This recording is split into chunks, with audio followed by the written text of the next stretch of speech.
Қазақстанда тегін дәрілерді қалай алуға болады? 2025 жылдан бастап емханаларда биометриямен дәрілерді QR-код арқылы беру енгізіледі. Пайдалы инфода жаңа жүйедегі дәрілерді қалай алуға болатынын түсіндіретін боламын.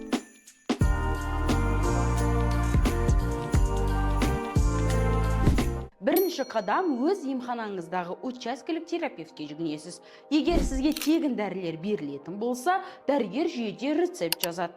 Егер емхана жаңа жүйелерге қосылмаған болса, дәрігерден қағаз рецепт алып, сол рецептпен және жеке куәлікпен емханадағы дәріханаға барып, дәрілерді тегін алыңыз. Егер әлеуметтік амиан жүйесі жұмыс істеп тұрса, GovMobile қосымшасын жүктеңіз. Дәрігерлік қамтамасыз ету бөліміне өтіп, өз рецептіңізді ашыңыз. Дәріханада телефонның экраны арқылы QR-кодты көрсетіңіз.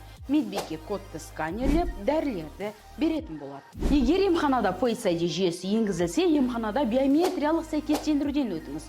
Жүйе жеке басыңызды растағаннан кейін рецепт автоматты түрде көрсетіледі. Дәрілер құжатсыз және қағаз рецептсіз беріледі. Осмос жүйесі арқылы 127 аурудың, оның ішінде қант диабеті, гипертония, онкология және басқа созылмалы аурулар үшін тегін дәрілер беріледі. Толығырақ тізімді денсаулық сақтау министрлігінің сайтынан таба аласыз. Егер ақпарат пайдаңызға жараса, міндетті түрде лайк басып, пікір қалдыруды ұмытпаңыз.